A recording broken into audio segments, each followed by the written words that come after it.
All right, so I get asked a lot, some of the same questions over and over again, and I wanted to take a minute to go through and address some of those questions because I feel like that if we can kind of cover those, you'll be, one step ahead of the game. So I've got a few questions that kind of are all over the map as far as kind of our FAQ, so to speak.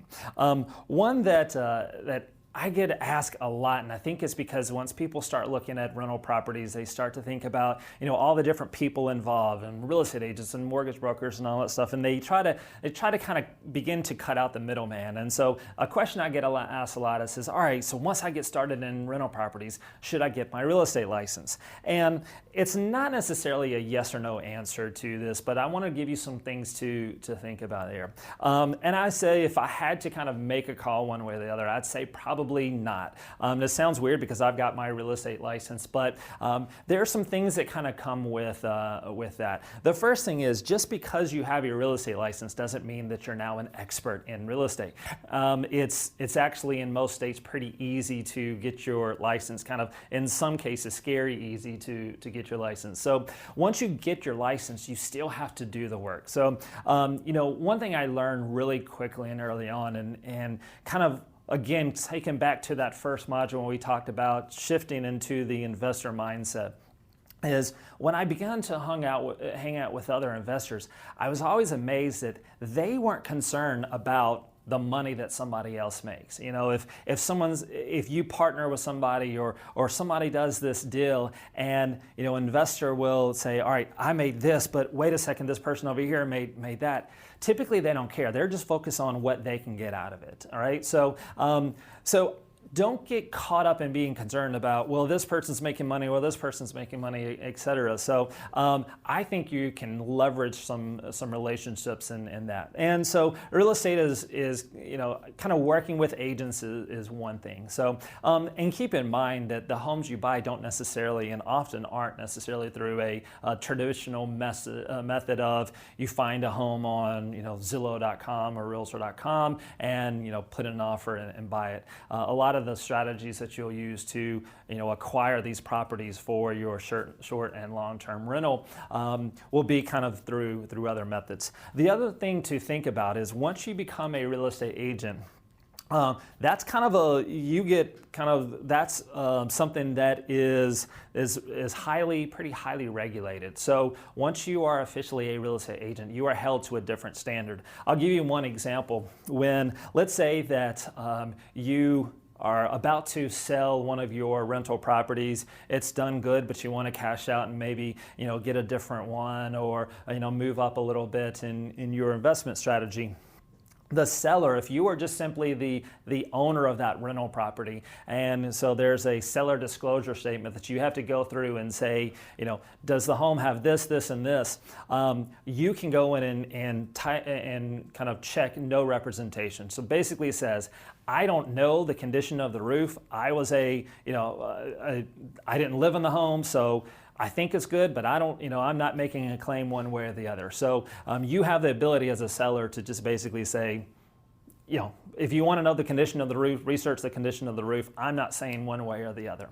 If you're a licensed real estate agent, you don't get the ability to say, no representation. You have to make a claim that, yes, I say the roof is good, or yes, I say the roof is bad. And if you say the roof is good and it's not, now you run the risk of being held liable. So there's some tricky things from that standpoint. So number one, just because you have a license doesn't mean that you've got that expertise to do it. Number two, it can kind of hold you to some additional, more stringent standards that you may, that could become a burden down the road from a liability standpoint. Another aspect is that you gotta value your time. So do you want to struggle through, saving some money over here, but focusing a ton of time and trying to do this over here? I think it makes sense to kind of leave it to the professionals. So now that's kind of my thoughts, but everybody's a little bit different. So, but at least wanted to kind of go through and give some opinion on that. I think in the front is just kind of keep it simple. The other piece of it is don't be scared of that commission.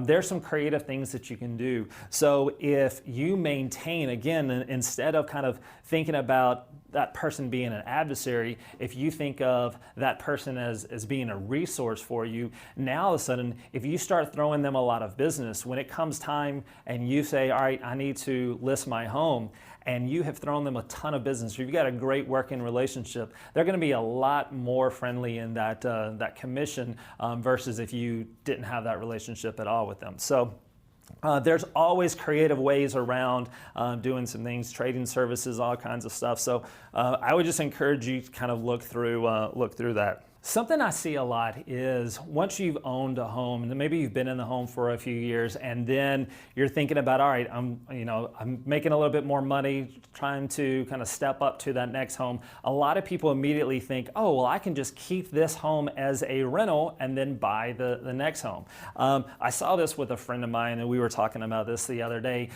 They were getting ready to move up and said, you know what, and they had been in their kind of starter home for a little while, and they said, I'm going to keep that as a rental. And so we started to kind of look at it, and there's kind of one rule that I want to talk about for a second, because this can make a pretty big impact and kind of be the difference of thousands of dollars here. So there's a rule that if you have lived in your home 2 of the last 5 years, any money that you make off of that home and that appreciation that we talked about, you get to keep that money tax-free. Now there is a limit like we talked about in the past, but for the most part, that's going to go through and cover most everyone. So the tricky part is kind of imagine these 2 kind of case studies examples here. So number 1, you've lived in the home for at least 2 years, and it's done what most homes do, is appreciate in value. So let's say that home is worth $40,000 more, and you go sell it, and you've got 40 grand that you can keep tax-free. So your other option is if you say, well, you know what, the mortgage payments aren't bad on that. I'm going to go take, rent this out via, maybe you live in a good area by a college or something that's going to be a great, Airbnb rental. And you say, well, I'm just going to go and turn that into a rental property. Well, if you keep that, and let's say it's doing well there, after a certain period of time, if you go to sell, so if that person, let's say for the next 3 years that you go through and turn that into an Airbnb rental and you rent that out, and then it comes time to sell it. Well, the problem is that home probably has increased a little bit more in value, but when you sell that, you have to pay taxes on all of that, including the $40,000 that, when you lived in the home. So more often than not, it's best that even if you've got some equity in the home, or even if that home is, probably a good home that could potentially be a good rental unit, you're probably better to go ahead and sell that home and then use the money, the tax-free money, to go buy another Airbnb rental or what have you. So that's kind of a good strategy to know about. And again, I'm going to keep hitting back on it. Those tax-free dollars are big when it comes to that. So another question I get asked a lot is that, all right, so I don't have a lot of money to start off, so should I think about foreclosures?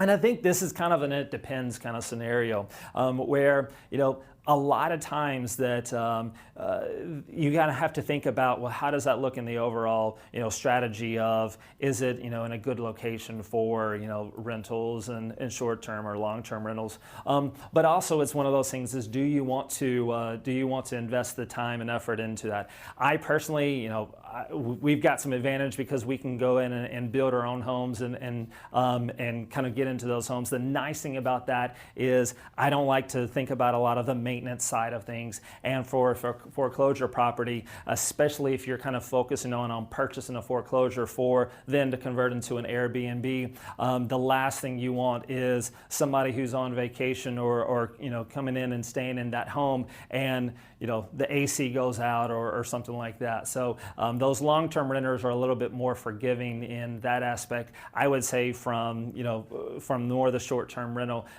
probably not something that you want to do there.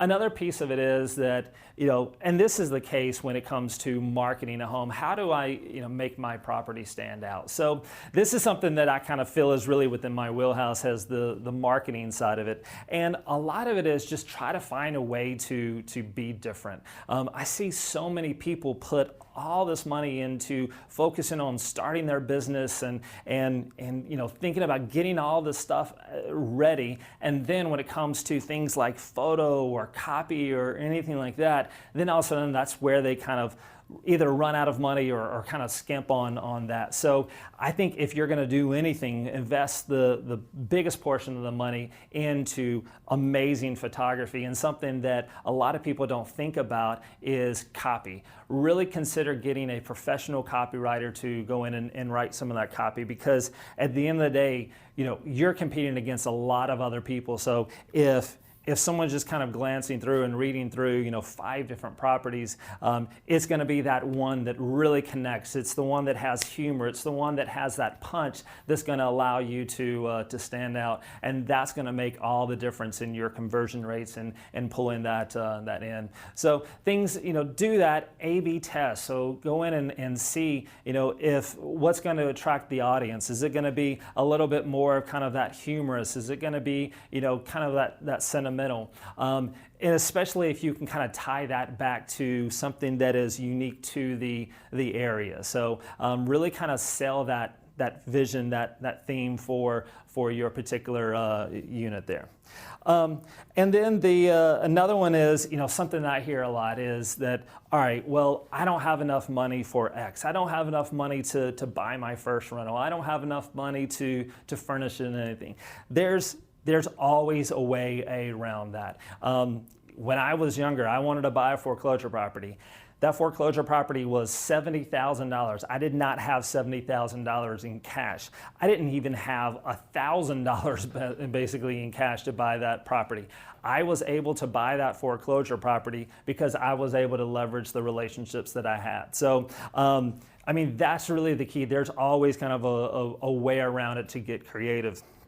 I went in and said, I came up with the idea. I went through and said, all right, I found an investor that says, hey, I'll pay you the $3,000 if you go through and do this for me, buy the home. And because of that, I was able to really kind of kickstart my kind of real estate portfolio based off of that. That $70,000 home that I ended up paying $73,000 for, because I paid him to hold that home for one single day, so I can do kind of more of a traditional purchase on that home. I stayed in that home, fixed it up, and turned around and, a short time later, sold that home for $140,000. So now all of a sudden, a kid who did not have any money to even buy a foreclosure property was able to leverage relationships and do that. How I got started in the development world is development deals with high dollars. You got to have a lot of capital to kind of get in that world. But I knew that I wanted a seat at the table. So I started thinking creatively. I started talking to developers and seeing what they needed. The interesting thing about running, when you're developing an entire subdivision or community, a lot of that stuff has to be sold to the towns. They have to kind of sell the vision to a community to say, all right, do I actually want a 300 home community coming into this, what is this farmland or whatever right now? So I knew that meant a lot of meetings in the town council and government officials and all that stuff, and those developers were going to then need things like presentations and renderings, and the community is going to need a website and all those things that I knew that I had skill sets in.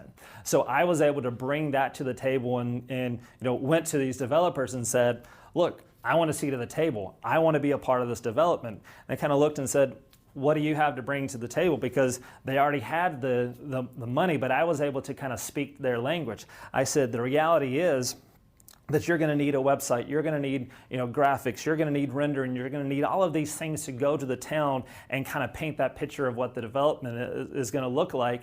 And you're going to have to hire a marketing company to do that, and your money's going to be tied up a long time before you do that, because this process could take a year or more. I said, so I know as a smart investor, you don't want to be, you don't want to have that money tied up. But what I can do is I can handle all of those services for you, and I won't charge you anything. I just want a piece of the action. And they said, I basically made them an offer they can't refuse. They said, makes sense, all right, we'll do it. So I was able to start my first kind of get my foot in the door in the development and land acquisition and community side of things, without having to spend a single dollar. It took a little bit of my time, and really I had a team, so I was able to kind of then take in and kind of outsource that to my team. So it didn't really take up that much of my time. So there's always a reason, a way around that. So don't you come up with the excuse of I don't have enough money for. There's always something creative you can do to do that. The last piece of it is, and kind of centers around that, is how do I get started? And so I would encourage you guys, I think the number one step is you kind of made that first step. The fact that you've invested into a series like this, where you're seeking that knowledge and focusing on, all right, I know I first have to get educated. I think that alone is kind of that first step. And then always begin to think of those creative ideas. Figure out what you have to kind of bring to the table, and then how you can leverage it. I knew marketing, I knew graphic design and websites, so I was able to take and leverage that in kind of some of my resources. I'll tell you one more quick story about, and it's kind of a little bit about outside of the rental side, but kind of focuses on how I got started and helps to answer this question.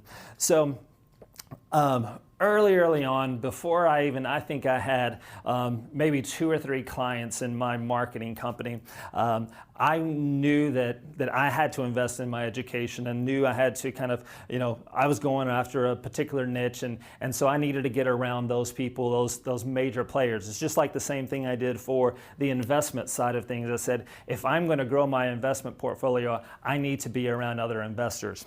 So early in my marketing career, I knew I needed to kind of get the attention and grow my business. So I went to a conference, and day one of the conference, the speaker on the stage, it was like 400 people there. The speaker on the stage was talking about the importance of outsourcing and the importance of leveraging and basically telling the audience that you can leverage outsourcing to design a logo or whatever. And he kind of put out a challenge that says, what I'd love for somebody to do is to go in, and tomorrow your homework is to whether it's Elance, Fiverr, go on a site and see if you can get somebody to redesign your logo overnight. And so he kind of issued that out as a challenge. And I was sitting beside another real estate agent right beside me, and she was like, I don't think I can do that. I don't understand technology and all that. So she just says, it's not going to happen for me. And I said, yeah, it is. And she said, all right, what do you mean? I said, not only tomorrow are you going to have your logo design, but tomorrow you're going to have your website. Tomorrow you're going to have your branding. You're going to have a social media strategy. You're going to have everything done for you tomorrow. It's going to be laid out for you. And she basically looked and said, no, I'm not. What idiot would do that? And I pointed and I said, this idiot. And so I went back to my hotel room day one of the conference and started working. I started building her, design comps and comped out her website, comped out a logo, business cards, the whole nine.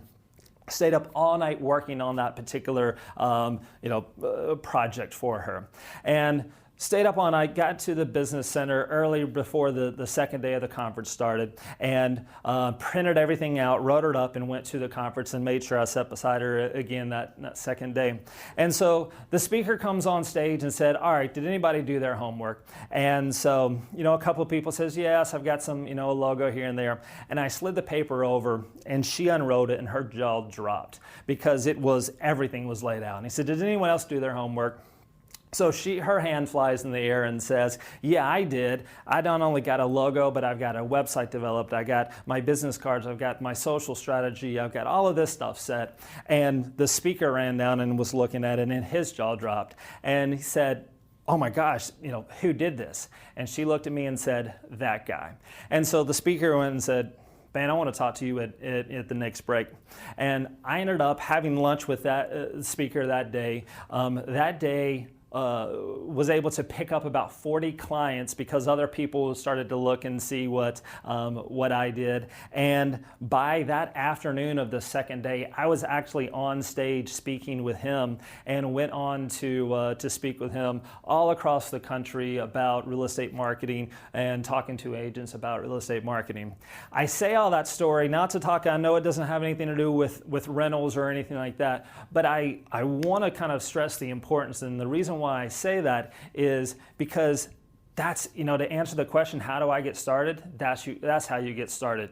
Just if you out hustle someone, if you go through and figure out what it is that you bring to the table, and always find those creative ways to have those opportunities when you see that investor who has a need, and to go in and say, all right, I'm able to meet that need. I just want a portion of the, a portion of the upside. I want a seat at the table. Being able to kind of rub shoulders with these people, you'll be able to grow your business so much faster. And then that's all it takes, because once you start those one or two, the snowball really happens. So those are a few the questions here. Hope you guys got something out of it. Thanks.